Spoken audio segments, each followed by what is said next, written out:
Thanks for being here. Subscribe to change stories best so you don't miss new stories. A husband caught his wife kissing her lover, but he didn't hesitate and made it.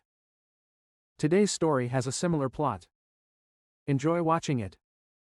Where did you get this? She asked in shock. Really? I will show you a clear photo of you passionately kissing another man on the dance floor, and the first thing you ask is where I got this photo from.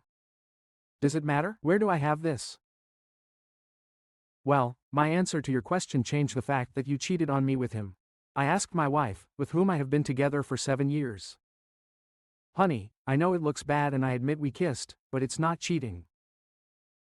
As you can see in the photo, we're among many others. We didn't have a night. Obviously, she shot back. So this is your main defense? No explanation as to who this person is that you're kissing so passionately. And why are you assuming that? Because you're not having an intimate with in that photo on the dance floor, everything is absolutely fine. I need to know, Tracy, is this your understanding of honoring our marriage vows? Brian, I can see you're really upset about this. It's nothing to worry about, I swear, we were just caught up in the moment, and it happened. You don't have to worry about it. You're not making the situation any better by making a big deal out of it, she said with conviction. Innocent exaggeration. You didn't even tell me his name. Why should I feel bad about someone I don't even know? I blurted out brightly with sarcasm. Does it matter what his name is? If I told you, you could do something stupid, like start a fight and he'd destroy you. I won't let that happen, she retorted. I understand. Thank you for your honesty and openness. You made your choice, now I will make mine, I replied excitedly. I turned around, ran up the steps and began packing my suitcase. For about a week. She followed me quickly. What are you doing? What does it look like? I'm packing my suitcase. But why? Because I can't tolerate another minute of your lies and deceit. I need to go away and think before I say or do anything to you that I might regret. I breathed through my teeth. Don't be stupid, Brian. I know you would never hit me. Well, until today, I knew that you would never cheat on me. So apparently we don't know each other as well as we thought. Cheating. Who said I cheated on you? Tracy shouted. Kissing him wasn't cheating on you, and you know it. I've never cheated on you. This is it, I said sarcastically. What is? Here it is a blatant lie. But I never lied to you, Brian. I didn't cheat on with him or anyone else, she screamed. Oh, yeah? Then what is this? I handed her another photo, taken the same night. Quite a nice picture of you on your knees in front of him, isn't it? And just in case you try to get away like Bill Clinton, and say that this isn't intimate either, how about this? It sure looks like night already, doesn't it? But where? How? Here it comes again. Does it matter where I got this photo from or how I got it? Well, knowing this change, the fact that you actually cheated on me and just lied to my face. She dropped the photographs on the floor and began to sob, trying to hug her husband. Don't touch me, Tracy. Communication is a two-way process. I gave you a chance to be honest with me about everything and start over, but you apparently don't consider me worthy of the truth. I could stay and try to discuss this with you for the sake of our son, if only you would be honest. It seems like too much to expect from you. I take my phone if you call me. Even once, for any reason other than an emergency with little Bobby, I will block your number. Is that clear? She nodded her head and I walked out, seething with anger, disappointment and pain that was hard to measure. It was Friday evening when I checked into the motel. I decided that I would take the weekend to think about my next steps. If I had decided to get a divorce, which was my instinctive impulse, Bobby would have grown up in a broken home, and I would have had to pay alimony and maintenance. Basically, I would be paying her to have an intimate with other men. It's a pity that she couldn't give me any explanation or apology, at least. Perhaps she didn't have time to think. So I decided it was best for us to go our separate ways and think about what direction our wives would take from here. The absence of my wife and son affected me greatly, and the loneliness was unbearable. I fell asleep crying around noon the next day. The text messages started coming in. After graduating with an engineering degree some time ago, I took a job at a local chemical laboratory. That was a packaging center for a large chemical company. After 5 years there, I was offered a position as a facility manager at their flagship R. With increased responsibility came a significant increase in salary, so we happily jumped at the opportunity, moved and settled down. We both left all our friends and family behind. Tracy took a job in a major credit card call center, which employed more than 200 employees, most of whom were women. Trace's age. A year after we moved, little Bobby was born. I encouraged her to become a housewife since I made good money, but she enjoyed the company of her work friends. Her work friends quickly became our friends. We were part of a loose group of 6 to 12 couples who met on average twice a month, sometimes at home, often at a restaurant or club. The girls were colleagues the guys like me were their husbands. This doesn't mean I didn't have friends at work, but Tracy worked tirelessly to ensure that our social calendar consisted primarily of her group of colleagues. I had no objections because they were all quite nice. The women, without exception, were strikingly attractive, as were the husbands. I sometimes felt out of place among the elegant and stunning men of the group, but they all treated me the same as the others. My current correspondence consisted mainly of this group. It was clear that Tracy not only told them we were in trouble, but she told them the details, and they all urgently requested an audience with me to quickly resolve the situation. I wondered how she was able to hide her ugly treatment from me, but freely shared the details with our friends. Now I wondered what these friends were really like. I hate it when other people know my personal affairs, especially those related to my personal life and the intimate details of my marriage. This situation in itself was alarming for me. The only person who didn't call or text me was Tracy. She knew I would keep my promise and block her. Cassidy seemed to be at the forefront of it all. She was Trace's best friend and they were inseparable.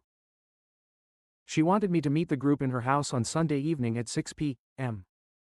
My analytical mind suggested that this might be some kind of trap. My car could have been blocked, or the guys would have tried to prevent me from leaving if I decided to leave the meeting earlier than they wanted. I replied that I would meet them at Angus Steakhouse instead. Take it or leave it. I could park my car where it couldn't be blocked in a public area of a restaurant. I could leave whenever I wanted.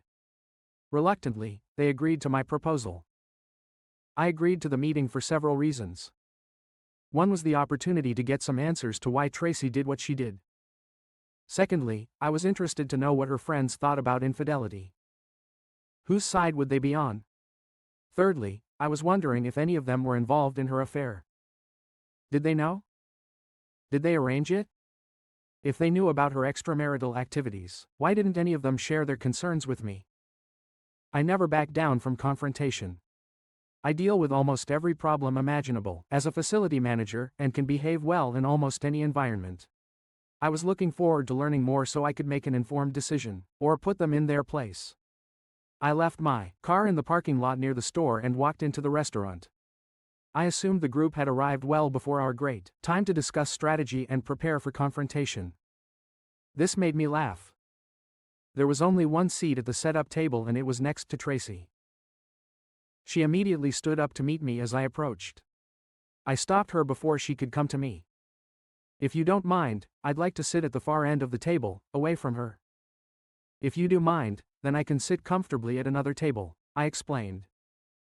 Cassidy quickly responded before Tracy could. Of course, that's fine, Brian. Jared, how about giving Brian your seat at the end of the table, please? Brian, sit down. You're our guest tonight, so dinner's at our expense. Let's all place our orders now. Our group was in a separate dining area of the restaurant used for additional seating.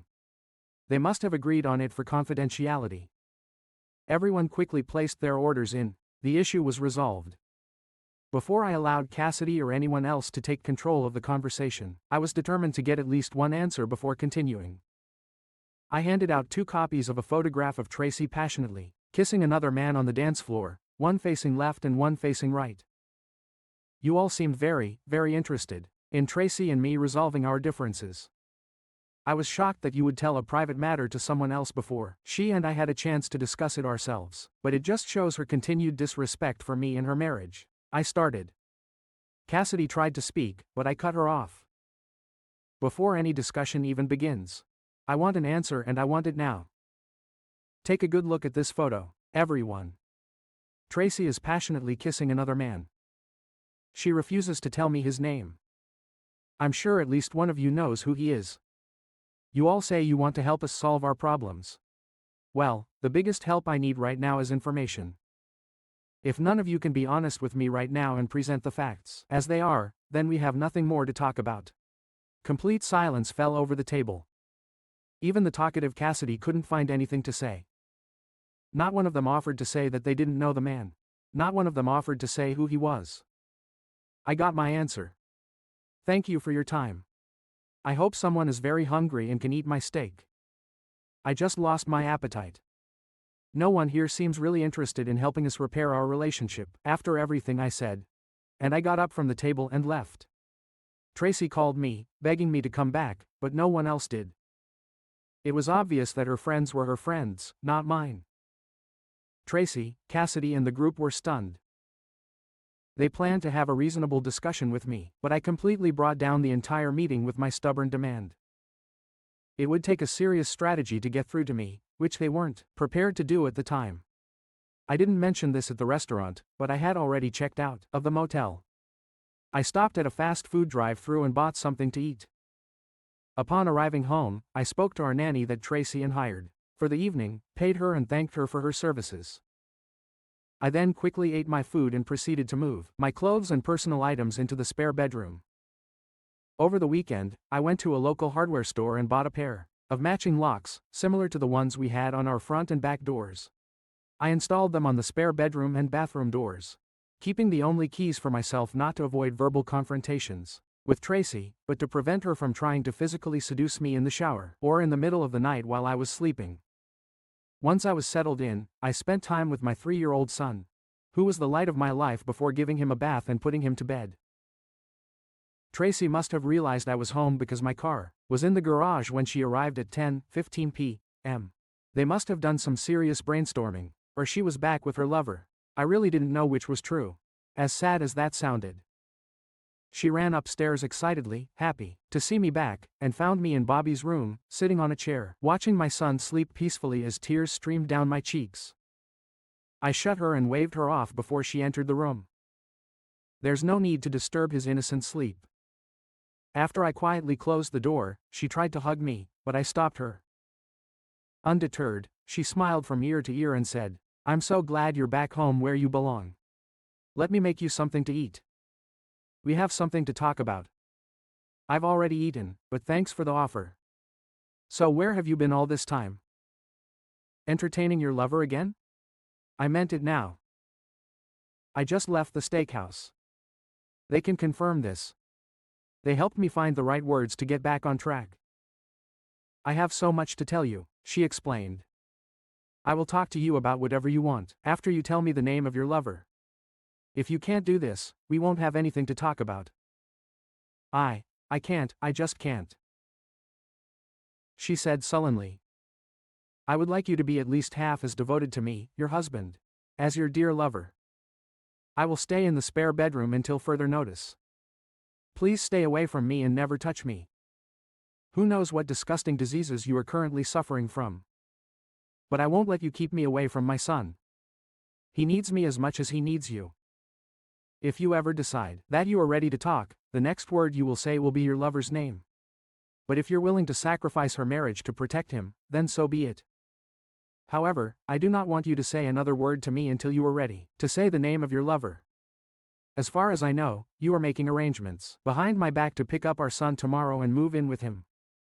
She left sobbing with her head down.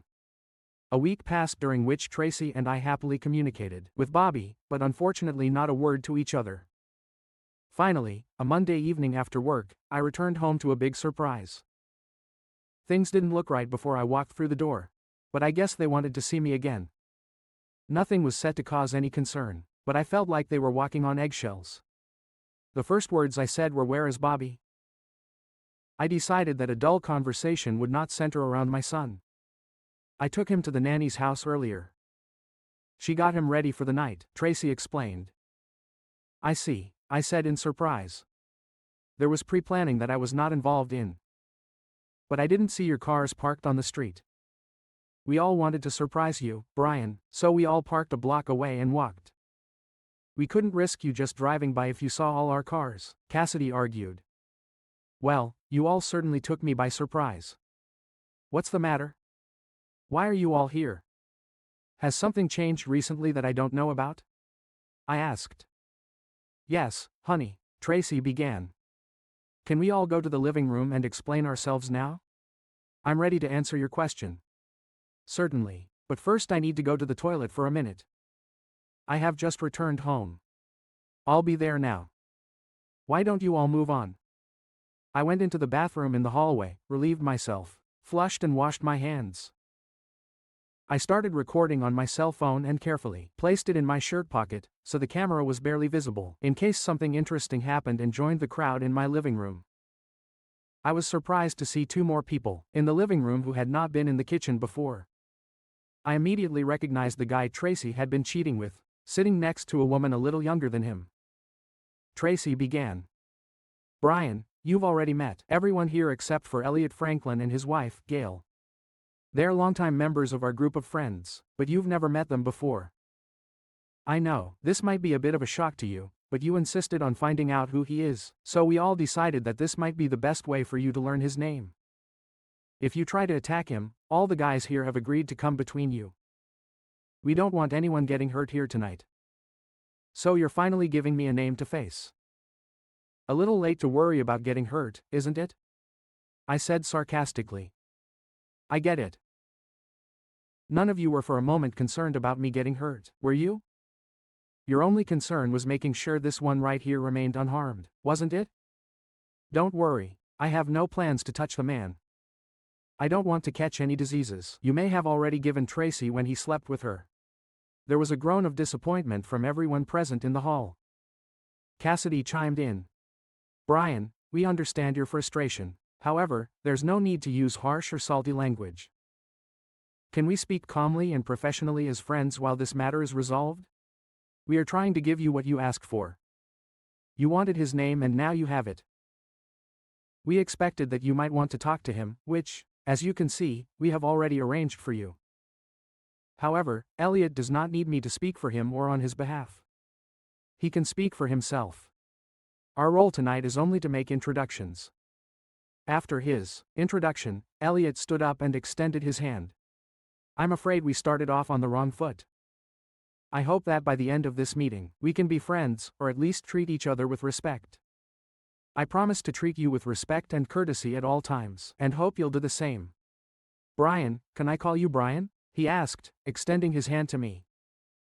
I made no move to respond to his gesture, keeping my hands to myself. First of all, since we have just met for the first time, Mr. Franklin, I prefer you to call me Mr. Wilson. I can't imagine us being friends, which would justify such intimacy. Secondly, you just promised to treat me with respect and courtesy after already showing me utter disrespect. Yet I must meekly ignore your utter insolence and reciprocate your feelings. Fair enough, Mr. Wilson. My proposal related solely to our present discussion. I was not referring to past misdeeds or incidents. If you allow me, I would like to talk to you about what happened between me and your wife. Please do not say her name in front of me, and do not call her my wife. This status may be short-lived and I'm not happy about it. I am weighing the pros and cons of divorce, as you probably already know. Then how should I refer to Mr. Wilson? You can call her the woman I married. A point I accept for now. Okay, Mr. Wilson, I would like to discuss what happened between the woman you married and me. I hope I can present the circumstances in light that you will ultimately find acceptable. All ears, Mr. Franklin, please enlighten me. I urged, and the man took a deep breath and began to make his point. Look around this room, Mr. Wilson. What do you see? I'll tell you what you see, a room full of extremely attractive women and men, including the woman you married and yourself. Do you think this is a coincidence? Don't you find it surprising that your best friend, with whom you have enjoyed so many times, is significantly more attractive than the average man or woman you date? This group inevitably flocked together like birds of the same feather. As the friendship grew, so did the intimacy and expressions of friendship. Every person in this room was in a happy, stable and committed relationship. This is our first and foremost goal. Once each of us is confident in a relationship with our significant others, we realize that no force on earth can separate us from each other. And each of us here believes the same about you and the woman you married. As I looked around the room, I noticed that all the women were dressed provocatively, not vulgarly, but each woman was dressed in a way that emphasized her assets as much as possible. They were all smiling, as if they were secretly flirting, trying to attract me. He continued. I may also suggest that my wife, Gail, is here. She is as beautiful to me as any other woman in this room, and we plan to spend the rest of our lives together. No man in this room, including you, will ever be able to take her away from me. This knowledge gives me the confidence to share with others, for our benefit and the benefit of others in our group. In return, she is comfortable sharing me with these other beautiful ladies. We are both learning and growing beyond what would be possible by remaining monogamous. It is an outdated and archaic term that no longer binds people together nearly as well as true love, which consists of trust, intimacy, understanding, sharing, and opening up the horizons to great and wonderful things for our marriages. How nice for you and your wife, Mr. Franklin, and the rest of this group to have a night with each other freely. But this has absolutely nothing to do with me and the woman I married. Sorry, Mr. Wilson, but didn't you just admit that you have less trust, understanding and confidence in your relationship with the woman you married than every other couple in this room? Don't you see how wonderfully you both could benefit and expand your relationship by opening up to this? He spread his arms as if embracing everyone present in the room. If what you say is true, Mr. Franklin, then, you just called every woman in the room, including the woman I married, easy. I am outraged that you turned her head in morals so easily. I find your actions despicable and disgusting. A gentleman never interferes in the marriage relationship, as you clearly have done. I see where your logic is leading, Mr. Wilson. Rest assured, this is not one-sided. You are also invited to embrace the concepts that we all hold dear here. You could be with any woman in this room right now, if you desired. When you and the woman you married became part of our group, it was inevitable that you would be approached to participate with us at all levels.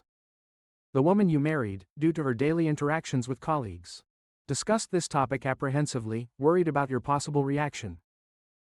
It was only after exhaustive conversations with her on the matter that she agreed to a one-time experiment solely to find out whether she thought it was something from which you both could greatly benefit. She was very wary at first, but soon became convinced, and realized that the experience could improve your relationship. If you had not confronted her so harshly that night, she planned to raise the issue with you and discuss the potential benefits that she thought the experience could bring. Mr. Wilson, the woman you married, said that you confused her with your accusatory confrontation before she had a chance to fully enlighten you on the matter. She panicked and retreated into defense, not knowing how to correct my conversation with you in the hostile atmosphere that you have created. I am confident that you will agree with everything that we suggest is beneficial for you and the woman you married. All we need is to find a way that will make you feel a little more comfortable with the idea. I see, I said, as if seriously considering everything he said. I then looked Tracy straight in the eye and asked, is this all true? You discussed all of this with them without my knowledge, and then agreed to test the waters with Mr. Franklin to see if you agreed that it was good for us as husband and wife, without even discussing it with me beforehand. Tracy nodded nervously in confirmation before explaining. They told me how wonderful it was to have this open relationship, and how it had strengthened and improved their marriages. I wanted the same for us. When I went through this experience with Elliot, I appreciated the whole experience, to find out how it could improve our relationship. Dear, please believe that my love for you has never wavered. I only wanted to show you what I learned from him, to convince you that being involved would be beneficial for both of us. She smiled sweetly as she finished, realizing that this was the first real conversation that allowed her to have with me since that night. So you expect me to believe that just one wonderful session with a super lover here has given you such skills? This wasn't actually your first time with him, was it? She looked down at her feet, unable to maintain eye contact, confirming my suspicions. Mr. Franklin intervened again. Don't you see, Mr. Wilson? We hope the woman you married understand the benefits. You might as well be involved in all aspects as well. Plus, there are other benefits that you may not have even thought of, he added. Please enlighten me about these benefits, I insisted. Well, Mr. Wilson, the woman you married, will learn some valuable lessons during her love-making sessions, and will be able to bring that knowledge back to you when you make love, just like before. I see. So you consider yourself a Casanova of sorts, Mr. Wilson. I am a very experienced and attentive lover, and I am really good at training less experienced lovers, like the woman you married under my guidance. She will blossom, grow, learn and make sure that you also benefit from her new experiences. Her time with me and others will allow her to broaden her horizons. Please don't become defensive as I explain this. We all go through periods in our lives when we become complacent and stuck in a rut. Love relationships can lose some of their luster. With no intention of insulting you, the woman you married mentioned that she would like to try new things. I looked Tracy straight in the eyes again. When have I ever resisted any attempts to try something new? If you had the idea that we needed to spice things up in a relationship, why didn't you ever discuss it with me before you slept with him? She shyly replied. Please don't take it as a bad thing, darling. You're such a gentle, sweet lover, and that's what I need most of the time. But sometimes I want things to be more energetic and direct. That's what Elliot showed me. He never tried to take your place in my heart. He's your complete opposite, and showed control and dominance that I really liked. I barely managed to restrain myself from lunging at him and trying to break his neck. If I had ever entertained the idea that Tracy and I could rebuild our relationship and work on it for the sake of our son that was now lost forever. There was a storm raging inside me, beating endlessly in my chest. On the outside, I showed calm and peace coming to the conclusion of divorce. My new task was to collect as much ammunition as possible to repel the blow, creating as much chaos as possible in their lives for their participation in the destruction of my happy home.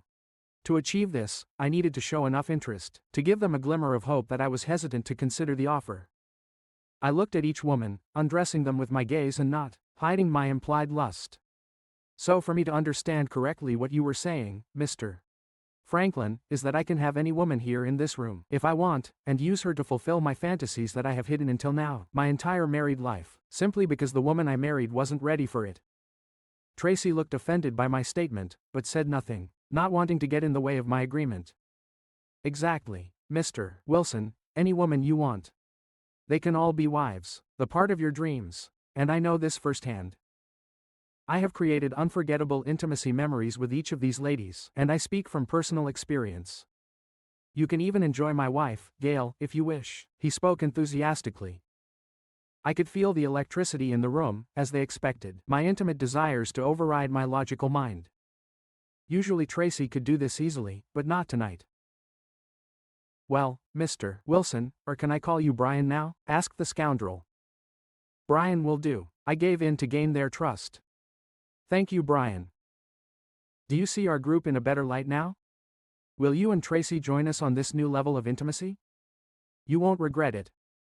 Your marriage will only be stronger for it. I guarantee it. As much as it pains me to say this literally, I joked, I would like a little more time to digest everything that was explained to me tonight. Tracy and I need to have some private one-on-one conversations. Once we have cleared up some issues, we will get back to you with our answer. Is that acceptable? The scoundrel gave an obviously false smile. He had difficulty pretending to be polite. He didn't expect the delay. He wanted my answer right now, but he wouldn't get it. Of course, he said flatteringly. Take as much time as you need. Then he nodded. 3 strong men quickly grabbed and held me in place. I couldn't move, although I was held tightly. I did not feel threatened. It was just an unexpected move. Tracy walked over, pulled my cell phone out of my shirt pocket, and started clicking away, deleting all my records. Please understand, Brian, we want to trust you. We really do, but until you fully become one of us, we must take steps to protect ourselves. It was very obvious that you were recording the events of this evening, on your cell phone. We just cannot afford this level of trust in you at the moment. Tracy nodded towards the villain. He asked her, is everything deleted? All of it? Tracy nodded, saying yes. There's no record of today's events. She then returned the phone to my pocket. It then became very clear that she was already a full member of the group. since he trusted her to carry out this task against my wishes. I showed the look of defeat that the scoundrel was looking for. Mr. Franklin continued, "You see, Brian, don't be so disheartened. I want to believe that you decided to keep the recording, mainly to better choose who you will be with when you fully join our group at the highest level. But please understand that we just can't take the chance. There's too much on the line, but I'm sure you've seen enough tonight to make this decision off the record. Every girl here can leave a lasting impression on your body, if you give her a chance. We'll know as soon as you can, okay?" He patted me on the back, and the group quietly left the house, without much fanfare. Some of the ladies flirted and sent me seductive glances as they walked away, forming a phone symbol with their hand to their ear and quietly whispering, "Call me." After the last one left, I grabbed my keys and headed towards the garage. "Where are you going?" Tracy asked in bewilderment. "To get Bobby, if that's okay." I replied sharply. "I was hoping that we could, get physically close again tonight. Besides, she's expecting him to spend the night. There's no reason to go after him right now, right?" she said seductively, twirling her hair, licking her lips and showing off a provocative pose in front of me. "I miss my son." "Apparently you don't." "I'll be back soon," I said. She put her hands on her hips in anger, but I ignored her and left the house. I went to the Angus Steakhouse restaurant. I was hungry, having not eaten dinner and missing the dish I had ordered but never eaten the last time I was there. They didn't disappoint. I took my time and enjoyed the tender meat, turning over the events of the evening in my head. I hoped that everything would turn out as I planned. Only time will tell. The kind Mrs. Stevenson thanked me sincerely for my generous tip, which I added to her regular hourly rate. I may need to win her over in the near future, separate from Tracy, but Bobby was happy to see. Dad and I made him laugh all the way home. I bathed him and fed him before bed. Tracy told me she was making something light for us since we hadn't had dinner. I informed her that I had already eaten and that she could just take care of herself and not worry about me. Annoyed by my pettiness, she stayed away from me, not wanting to upset Bobby with our upcoming talk. Since it was Monday evening and we were both working the next day, I also started getting ready for bed. She wanted to talk. "What's going on, Brian? You seemed very interested in Elliot's proposal for a group, and then you rejected me like a hot potato. What happened?" "I'm so glad you asked. Let me answer your question with a few questions. Maybe your answers will give you some insight," I suggested. "Go ahead." She had read right before they left. "Free men grabbed me in my own home, and you didn't say anything about it, right?" "It wasn't like that," she protested. "Isn't it? Free men grabbed and held me in my own home. Yes or no? Tracy, did that happen?" "Yes." But before she could object, I interrupted. "Yes, they did. And you didn't say a word of protest to any of the other witnesses, who were also silent. Yes or no? Tracy, just answer yes or no." I demanded. "No," she answered quietly. We finally gotten to the point. Now listen to the next question very carefully. I don't want to repeat myself. You admit that you did not express any objection to me being held in my own home. You also admit that you took my cell phone and deleted the records from it. Not at my request, but at the request of someone else. Is this true, Tracy? Yes or no? Is it true?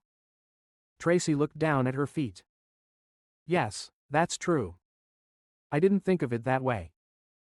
You're making it sound like a betrayal on my part. That is a betrayal, Tracy. Now, back to your first two questions. Why did I reject you like a hot potato?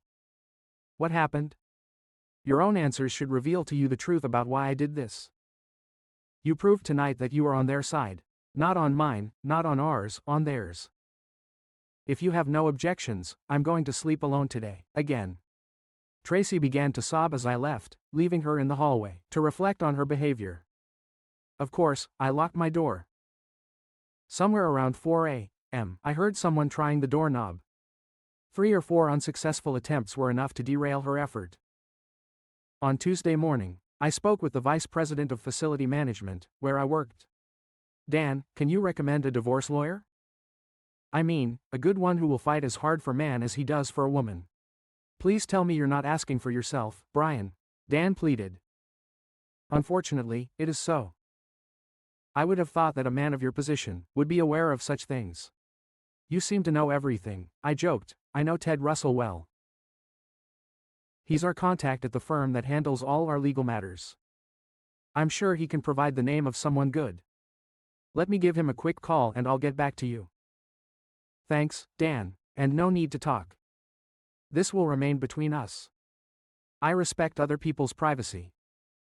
You have no idea how nice it is to hear that. Thanks, Dan. I made an appointment with B. Thor on a tense recommendation for 2:30 p.m. that same day. It turned out that this is not B, but B as in Beatrice. She informed me that her caseload is 70% female and 30% male. But when she takes on a case, she puts her heart and soul into it and fights for a client. No matter the circumstances. It didn't take long to convince her of the justice of my position, as the injured party, and she happily took me on. She also warned me that I would have to pay child support for 15 years, until Bobby turned 18. Additionally, college expenses are usually included in these calculations in the best interest of the child. I explained that I had nothing against providing for my son, but I was hoping for at least $5,050 co-parenting on either a weekly or bi-weekly schedule. She could not make promises, but she vowed to fight hard for these conditions. Regarding child support, she explained that I would most likely be obligated to pay it for 3 to 5 years, depending on which judge we get based on income differences. The usual outcome in her state was to provide 1 year of alimony for every 2 years of marriage, up to 20 years of marriage. This was then limited to 10 years, although I would have to live with it. I was irritated by the thought of paying her to have a night with other men. With our plans to grow our family, Tracy and I rented the house we had lived in for the past 4 years and diligently researched house plans and available lots to build our dream home. I had quite a few sketches of the features that would be incorporated into our special hideaway. All these dreams were now nothing more than smoke. At least there was no house to sell or divide or dispute. Bobby was not committed to any particular residence in his tender age, so if Tracy continued to rent the house, it would not matter to me. The number of her betrayals did not matter, we would inevitably get divorced. B explained that the average time to finalize a divorce in her state is 8 months for an uncontested divorce, in a year for a contested divorce. I was hoping to be among the statistical 8 months. Being tied to a cheating held little appeal for me, now that my decision to divorce Tracy was final. We also explained that there's no financial benefit to filing for divorce on the grounds of infidelity, but she said it could come in handy if custody issues become contentious. She said divorce papers could be ready to be served as early as Thursday afternoon. I asked that Tracy be served with the papers at 10 a.m. Friday at work, where many of her friends and co-workers could witness the event. After discussing the divorce issues and agreeing on her fee, I approached B with another legal issue that needed to be resolved immediately after the divorce. Tracy usually arrived home half an hour before me, so it was no surprise that she was in the kitchen preparing dinner. Unlike my usual habits, I avoided the kitchen and went straight upstairs to take a shower. Since I now used the bathroom down the hall, there were fewer opportunities for her to lure me into an intimate trap. I took a change of clothes with me to the bathroom. It was time to start practicing living separately under one roof. When I came out of the bathroom, fully dressed, she was waiting for me in the hallway. Dinner will be ready in a few minutes. Bobby is already in his high chair in the kitchen. You smell so good, she said with a smile. I'll be right down. Thanks, I replied, ignoring her remark and opening the spare bedroom door. The tension was palpable, but she didn't say anything harsh during dinner. She began, I would like to explain what happened with the mobile phone yesterday.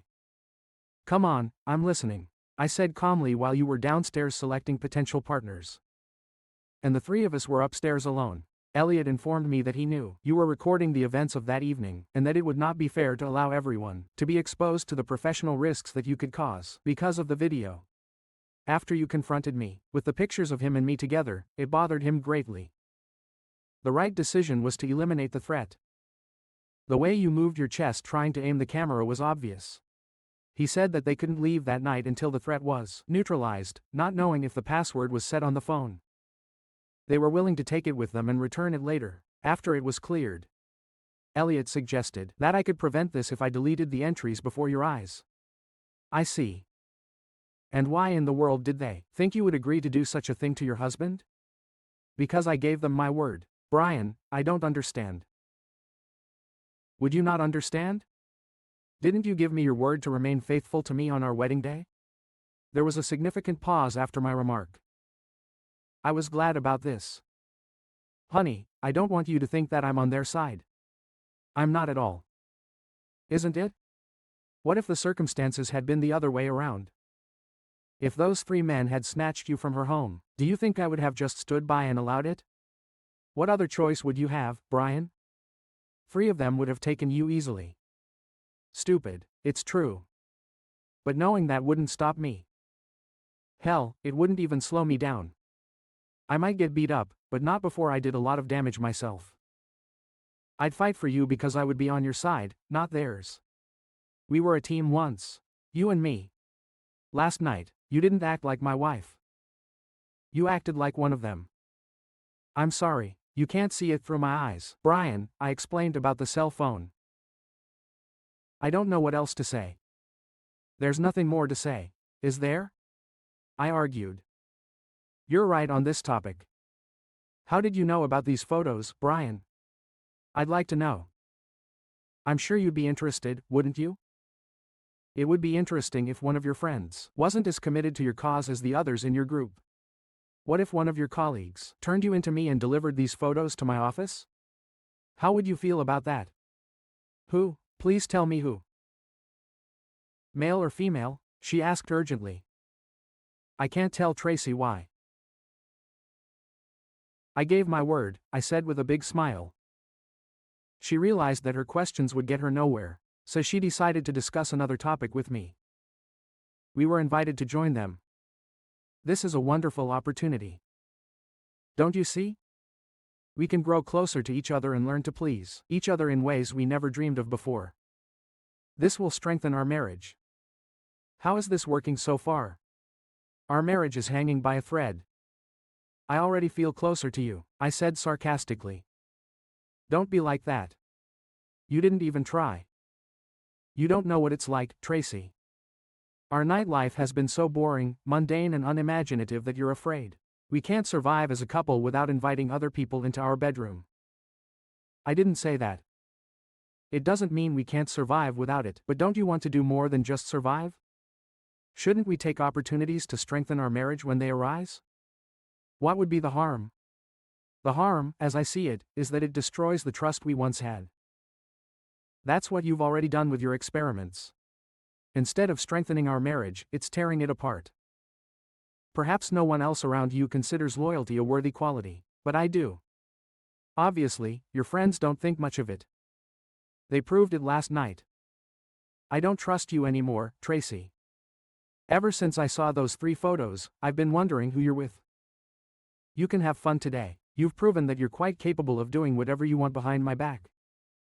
If it's so important to you and you believe in it so much, why didn't you come to me first and talk about it before you jumped into bed with another man? Because I knew how you would react. I thought that if I could participate and understand the benefits of it, I could bring home everything I learned, and we would both benefit from it. Once you saw the improvement in me and my attitude towards night, I hope that you would recognize the value of it and agree with enthusiasm. So essentially, you and this mod consider yourselves to come from a position of higher enlightenment and understanding, believing that lower beings like me must be gradually trained to slowly grasp the truths of life that you too, somehow instinctively see. How elitist of you to generously allow your superior knowledge to flow down to this lowly peasant. I had no idea how happy I was. Sarcasm was now dripping from my every word, and she felt it for several days. I searched for information about Elliot and Gail Franklin, hoping to find their connection to the group. I only found one Elliot Franklin in public records, a homeless man who was arrested for soliciting people for money downtown as a panhandler. The photo and age didn't even come close to matching the man who slept with Tracy. I decided to find out more about them. I decided to have Tracy served at 10 a.m. on Friday, as I had to attend a local building maintenance manager meeting. We usually meet every quarter for 2 to 4 hours, including lunch. A variety of contractors sponsored the event to offer their services to the various institutions represented in that way. When Tracy calls, my secretary will acknowledge my extended absence, and I will intentionally leave my cell phone on silent. The only call I will answer will be one that requires my attention at work. I didn't avoid Tracy completely. I just wanted to give her time to get over the initial shock before talking to her. When I eventually returned to work, I called her back from the many messages she had left for me. I heard her quickly move away from the others and start talking to me. Finally. Are you serious? Suing me in front of my friends? Do you understand how humiliating that was for me? Are you really going to divorce me over this? I told you it was nothing. Brian, when will you understand that? Why aren't you answering the phone? Why are you refusing to talk to me about this? My secretary should have told you that I was at a meeting of building maintenance managers. I just got back to the office and called you right back.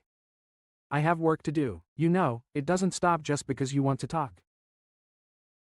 And as for the conversations, when did I refuse to talk to you? You're the one who's been avoiding talking to me for the past 2 days. I never turned down a conversation. I'm talking to you now, aren't I? But since we both have jobs, let's continue this conversation at a more appropriate time after work. Then we can talk about whatever you want. She cried into the phone. I don't want a divorce. She sobbed. Please, Brian, don't divorce me. We'll talk tonight, okay, Tracy? Okay, she said, still sobbing. I love you. Then see you tonight. Goodbye, Tracy. I only had one meeting left at work that day, and it was a short one involving a lab that was having problems. I called our building automation contractor to solve the problem. Surrounding yourself with quality people makes your job a lot easier. I left an hour early as Friday nights are usually less problematic. Most people don't want to solve problems on a Friday afternoon. However, I realized that I would have to face this problem in the best way is to meet her face to face. Realizing that she might not be in the mood to cook that night, I bought dinner at Chick-fil-A and texted her about it. She arrived shortly after me. I took Bobby's bag and carried him out of the car and into the house. She rushed towards me, hugging me as I held our boy in my arms, knowing that I wouldn't push her away abruptly and upset Bobby. I sat him in his high chair and helped feed him. Toddlers can definitely be messy eaters. He is at the stage where he loves to throw food, so there is very little left on his tray in front of him to throw. She thanked me for the takeout. We both spoke kindly to Bobby and were happy, although she sometimes shed tears while doing it. I spent most of the evening with him, never moving, far from his side, until he was put to bed again. He was my support, my goal, my reason to endure difficult circumstances. I knew what was coming and I was as prepared as I could be for it. She was looking at the divorce papers when I walked into the living room, where she was. She took a deep breath to calm herself before speaking. I'm sorry, Brian. Okay. Is that what you wanted to hear? To be honest, this is the first apology you've offered me since this all started. What exactly are you apologizing for, Tracy?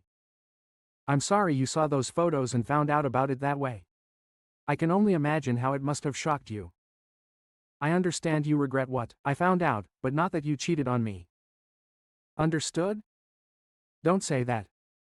Elliot said that once you realize the benefits of our community, you will accept it and join our group on an intimate level, because of the freedom you will get by being with other women, just like I will with other men. Naturally, he said, so it appears that you and Elliot both made the same mistake by not consulting me beforehand on matters such as infidelity. It's a pity that you believed his words more than mine about my character. Contrary to popular belief, Elliot is not a repository of information about me or our marriage. He can be an expert in many things, but when it comes to knowing me, he is an absolute failure, just like you seem to have turned out to be real. Listen, honey, I now realize that I approached this completely wrong. You're right, I should have come to you first before I got involved in this, without you knowing. After you saw my reaction that night, Elliot told me that in retrospect, if I had approached you first, the outcome would have been much better.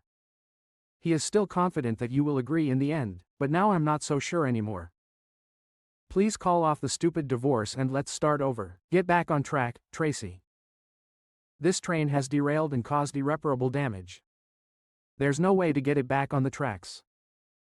You blew it up with dynamite when you let that idiot get into bed with you, and then you betrayed me on top of it all. Just sign the papers and let's both pick up the pieces of our lives and move forward on separate paths. I know you, Brian. You don't want Bobby to grow up in a broken home, raised by two parents living in separate houses. If I get married again, you don't want him calling another man daddy. No man wants that for his son. Think about it, reconciliation is the best option for both of us.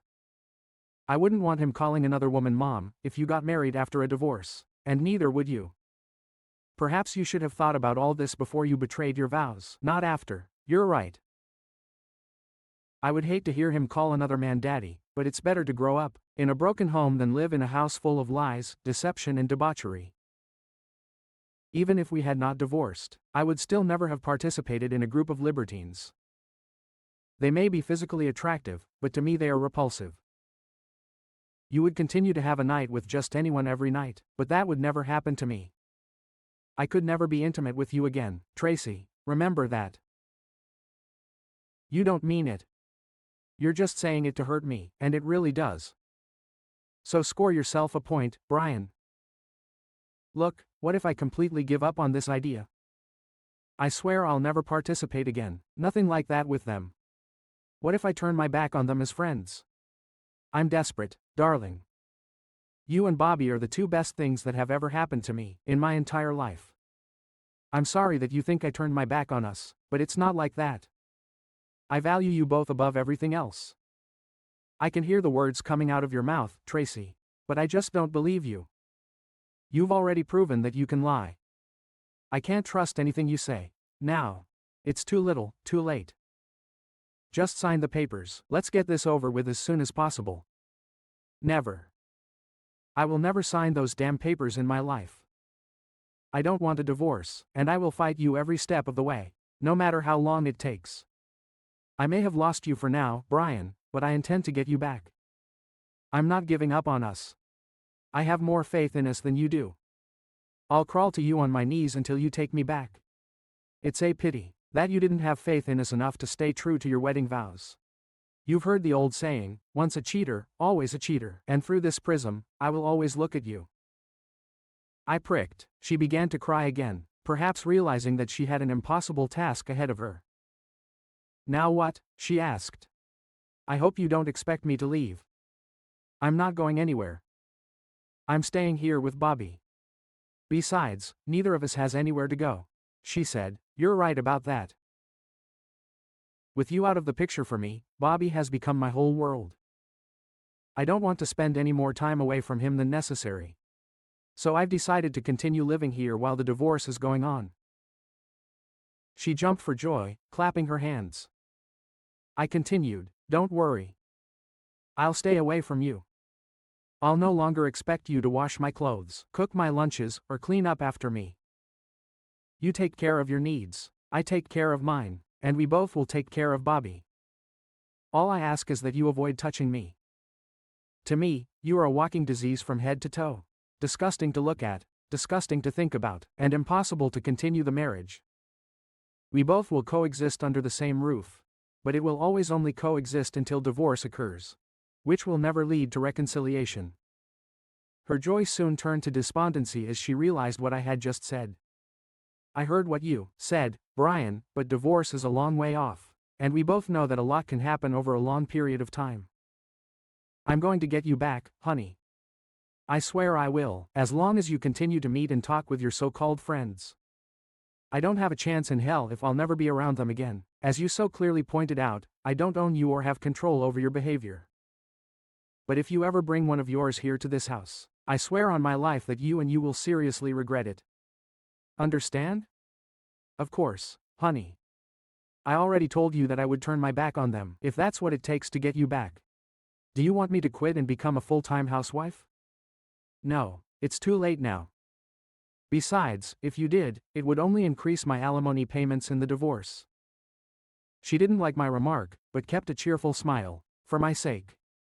I decided that our days of confrontation were behind us. There was nothing she could say now that would make me lose my temper and rebuke her again. Both of us had suffered enough from insults and innuendos. I could be professional, both at work and at home. But I decided to treat this as a temporary business arrangement. Nothing was allowed to interfere with my time with my son. For a couple of weeks, we had short, polite conversations, talking only about what was necessary. Surprisingly, we agreed with some of my lawyer's suggestions. In the interim, I would pay all the rent if Tracy paid all the utilities. I cancelled all utilities that were in our joint names and resigned them in her name only. Both of our cars were already paid off, so we each paid for our own gas and insurance. Each of us took care of our own food, so there was no need to share food. Separating from her financially was not as difficult as I expected. Since I was still paying the bulk of our expenses, she was amenable. I transferred half of our savings to a new account in my name only, and left the remaining amount in the account in her name only. She became quite angry with me for a few days after this, but soon realized that I was only complying with what was outlined in my terms of the divorce agreement, which she still politely refused to sign. After I completed all my actions, she decided to take a few steps of her own. She started dressing more and more provocatively when she was around me. She dressed conservatively for work, but after her evening shower, she invariably appeared in skimpy and sometimes see-through clothing. 5 months after she was served with the divorce papers, she told me that she was going out with Cassidy, her best friend, on Saturday night. If I didn't mind babysitting Bobby, I replied indifferently that it was fine, as long as she didn't bring her or any of her lovers here to the house. I decided to join a bowling league sponsored by my employer on Saturday nights. When it was out, I had fun making a fool of myself on the trails. And Bobby was delighted with the amount of attention from the ladies who were there. It was much better than sitting at home wondering what Tracy might be doing, or who she might be doing it with. One time I came home after her and she asked where I was with Bobby. I told her the truth. She asked if she could come with me next time, and again, I honestly answered that I only go there when she leaves so as not to sit at home alone. My answer disappointed her greatly, but pleasing Tracy was no longer my concern. She often asked me how we could get back to a loving relationship if I never gave her a chance. She never signed the divorce papers. It took a whole year, 6 months after filing the lawsuit, B. Thorne. My lawyer contacted me saying that Tracy's lawyer successfully achieved 10 mandatory family counseling sessions, 2 per week. I had to be present and couldn't just sit there without saying a word for the entire session. I had to answer every question the consultant asked me. I asked her if I could answer each question with the same simple short sentence. B said she didn't care what I said, as long as I said something related to her marriage. I thanked her and hung up. Of course, Tracy's lawyer arranged for the marriage counselor to side with the wife and easily blame the husband. I didn't care what the therapist thought of me, as long as I lived up to the letter of the law. I responded to every question and statement from both Tracy and the therapist by saying, I do not want to remain married to a woman who is cheating. It didn't take long before they both became irritated and angry with me. But while my repeated remark may have been brief, it also applied to her marriage. I withstood the barrage of verbal attacks directed at me by both women with a smile on my face. I never raised my voice, called anyone names, or used a single harsh word. After the 5th unsuccessful session, the therapist canceled the remaining sessions, citing unproductiveness and a waste of time. The remaining months passed without changes to the status quo. I continued to spend every free moment with Bobby, and could tell that he felt the special connection that I had worked so hard to create. 4 days before the divorce hearing, Tracy moved out of the house and took Bobby with her. I was also served with a restraining order against both of them until their court date. After that, B contacted me with 2 pieces of news. I tried to warn you, Brian. She now claims that you abused her on 3 separate occasions. She did not report this at the time of the incidents, because she hoped for a reconciliation, considering it the price she was willing to pay to keep her child in a 2-parent household. Medical records submitted by her lawyer shows several bruises and other evidence. She is counter-suing for full custody, allowing you only rare, supervised visits supervised by Child Protective Services. I'm afraid she has put you in a bind situation. Is there even a grain of truth in her accusations? B, you know me much better. Not a word of this is true. Not a word. Okay, I just needed to hear it from you. I will fight tooth and nail for you until the very end, but I have little hope of refuting her accusations without irrefutable evidence. To back up your denials, be real. And she provided the necessary information that you indicated would be necessary to investigate her allegations. Yes, she had. The details are in a file in my office. Can you email me the information her lawyer provided? Sure, whatever it takes. Now, remember, you cannot call her, email her, text her, or contact her or your son in any way until I tell you otherwise. Understand? Nothing. If she calls you and you hear her voice, don't say a word. Just hang up immediately. Do you understand? She commanded. Got it? I repeated 2 days later, walking into the house. After work, I was shocked to see Tracy sitting at the kitchen table. Her car was nowhere to be seen. Perhaps she was traveling with someone else. She was waiting for me. I had no idea why. My first instinct was to run to avoid violating the restraining order, but she loudly called out to me before I could even get out the door. Brian, turn around and listen to me. If you ever want to see Bobby again. She certainly caught my attention. However, try not to talk to her. I just looked at her and kept my distance. Oh, I understand her restraining order. Well, you don't have to say a word, just listen. I remained calm and did not make any gestures that could be misinterpreted as aggressive or confrontational. First, give me your cell phone so I can turn it off. I put it on the kitchen table. She took it and turned it off to make sure there was no recording. She continued, I tried my best to persuade you to come, but you were so stubborn that I had to resort to desperate measures. What does it feel like when the shoe is on the other foot? It doesn't feel good now, does it? Sorry, Brian.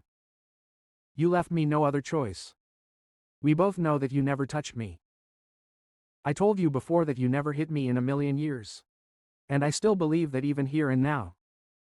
But I needed to make sure that I got full custody of our son, leaving you with only crumbs of time which you can spend with our little boy. It pains me to be so cruel to you, Brian, but this has given me the opportunity to negotiate with you. Tracy cleared her throat and continued. If you call off the divorce, make it stop and willingly agree for us to join our group of friends as they generously suggested, then I will lift the restraining order and move back here. We will be able to resume our happy family life. Bobby won't come from a broken home. He will be raised by both parents living happily under the same roof. Think about it, Brian. What do you say? What do you not like? I promise you that you will quickly get used to it. I'll be happy to show you new tricks that I've already learned right here and now. If you're ready, it might be too much, too soon. What do you say, Brian? Will you get off your high horse and live with me in the real world for a change? You'll have a great time. I looked her straight in the eyes, letting her know that I was seriously considering her offer. So what you're saying is, if I agree with you and your friends, you're saying you won't limit my access to Bobby in any way? Why would I ever want to come between a loving father and his son? You know as well as I do that the child loves you more than me. He constantly asks about you, and it breaks my heart when I keep him away from you. Just say yes, Brian. Just say yes, and all our problems will disappear. She coaxed. First I lost you. Then I lost my son. My life is unbearable. I miss him madly. I want to be with him so much, I cried. Just one word from you will make everything right, Brian. And everything will be restored, she insisted. Give me time to think about this. I need to do some mental exercises to figure out how I can share you with other men. I just need time, okay? Okay, honey. I hear you. You always analyze everything from an engineer's point of view. We have a court hearing in 2 days. I need to hear from you tomorrow. Just send me one word. Yes, so I know you're with me, with us, and I will make things right. But if I don't hear from you before the hearing, I will punish you for the rest of your life. Your son will grow up hating you, I promise that. And you will pay me for it. Please don't make me do this. It's with you, for Bobby's sake, okay, honey. Make the right choice for his sake. She hit me where it hurt the most, my son. Nothing in the world was more important to me than this boy. I'll answer as soon as I can. Now please go away, I insisted. She walked past me with a grin on her face. She knew she had me cornered. I held my breath until I heard the door close. I looked out the window to see a shiny Lexus pull up next to her. The driver, of course, was Elliot Franklin. He must have valued her very much, to go to such lengths to bring her into their group. I had a lot to think about. B informed me that my presence at the divorce hearing was not required. My being there wouldn't change the outcome, but I wanted to be there. As I left the men's room to head to the courtroom, Tracy walked up from somewhere and blurted out, "You had your chance, you stupid idiot. I'm going to tear you apart. Your son will never know your name, and he'll grow up calling you another man's father. I will marry a real man who is not so insecure, who trusts and believes in me." And her marriage was ready and open to new experiences. Unlike you, she spat in my face and quickly walked away, causing gasps from the audience, who wondered what cruel crime I had committed against such a beautiful woman. I took out a handkerchief and wiped my face. I only hope that my lawyer was half as good as her reputation was said to be. As I walked into the courtroom and sat in the back, waiting my turn, it was a busy day in court. It was interesting to listen to some crazy divorce cases while I waited. My turn didn't start until 1 p.m., which made for a long day. Tracy was called to testify first because she filed a restraining order and made allegations against me. Divorce was a minor issue compared to this. I listened carefully and she testified about everything I was accused of, including the dates, times, and specific locations of the alleged attacks. This was her bargaining chip for getting custody of the child support, and possibly even jail time. For me. After she tearfully talked about her terrible days and beatings at my hands, my lawyer quietly doodled flowers in the margins of her notes. Tracy and her lawyer seemed stunned that my lawyer didn't ask her more questions.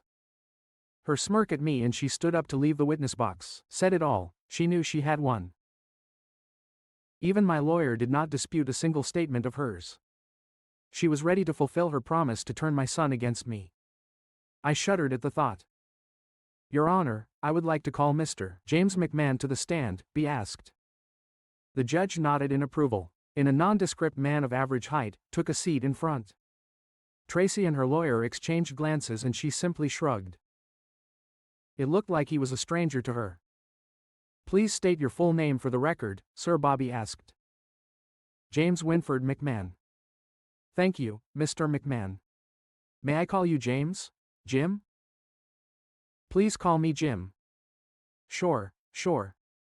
"Thank you, Jim. Could you tell the court where you work and what your business does?" "Yes, ma'am. I own and operate McMahon Investigations and Security." "Jim, could you please tell the court how you met my client, Mr. Wilson?" "Yes, he came to me about 14 months ago with concerns about his wife, Mrs. Tracy Wilson. He suspected infidelity, but had no proof. We offer private detective services to confirm or refute such suspicions. And he contracted with us on the spot." "I see. And what did you discover during your surveillance of Mrs. Wilson, Jim?" "We were able to gather evidence of her infidelity and provided him with 3 photographs documenting her relationship with another man." "Were the photographs you provided him the only copies in existence of her connection?" "No, ma'am. We store all photos and recorded videos on secure cloud servers. We take maintaining the chain of evidence very seriously. Our fully licensed and insured agents are trusted in this and several other judicial districts. We have all the originals. Mr. Wilson was only provided with copies. Do you have other copies of these same images with you, sir?" "Yes, I have one right here. I can confirm that these are copies of the raw originals." "Thank you, Jim. Your Honor, if I may, we would like to enter into evidence these 3 copies of photographs taken by McMahon Investigations." The judge accepted the photographs, examined them, nodded, and handed them over to the bailiff for processing. "Thank you, Your Honor. Now, Jim, was that all you had in common with Mr. Wilson?" "No, ma'am. He was concerned that a relationship with an unidentified gentleman could be ongoing, and asked me to suggest ways to determine whether this was the case. I recommended that Mr. Wilson install hidden miniature surveillance cameras and microphones throughout his home, which could be constantly monitored. Such devices could record phone calls, secret meetings, and graphic images of infidelity. And Mr. Wilson hired your company to do this? Yes, ma'am. We installed the equipment the next day while Mr. and Mrs. Wilson were at work. Objection, Your Honor, Tracis' lawyer complained. I see where this is going, and before it goes any further, I ask that you consider any evidence obtained through these disgusting hidden cameras to be inadmissible. Mr. Wilson could have easily edited or altered any such footage to make the situation appear as it pleases him and denigrates my client. This is unacceptable. Judge Feldman listened to the objection and looked at me. Before I make a decision on your objection, Counselor, I would like to determine whether there is a basis for this concern. Thank you, Your Honor. Jim, can you explain to the court the nature and type of CCTV system that you installed in Mr. Wilson's home at his request? Of course. The cameras transmit data to a laptop hidden in the crawl space under the house.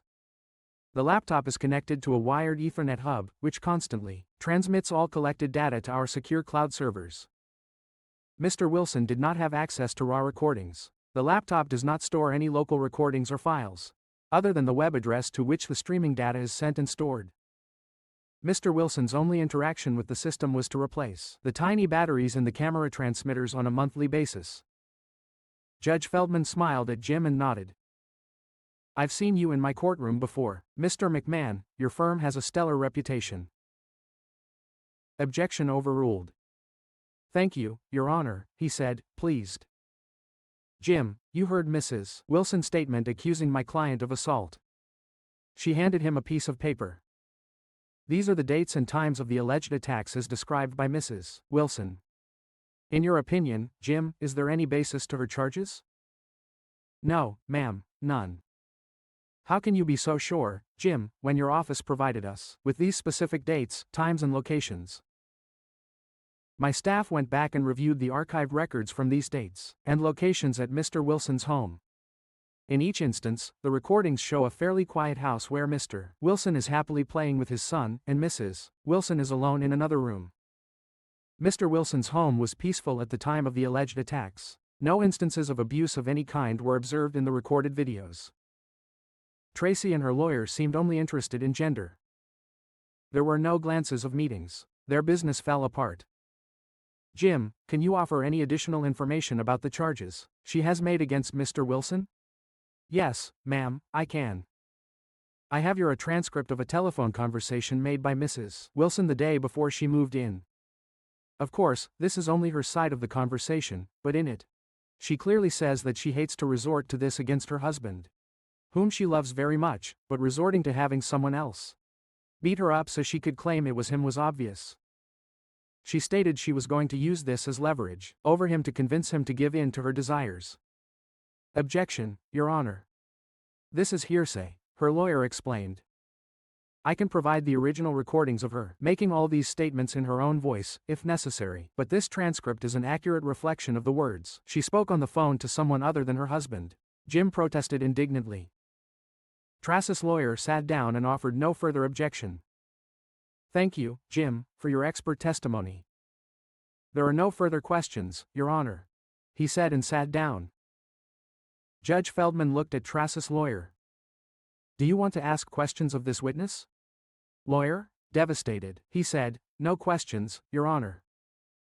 Judge Feldman instructed. You may sit down, Mr. McMahon. Thank you. After my private investigator took his seat, the judge continued, I see what's going on here. An innocent man is being accused of crimes he apparently did not commit, in an attempt to sway the court in favor of full custody of the mother's child. In the process, Mrs. Wilson committed false statements. False statements are a third-degree felony and can result in up to 36 months in prison.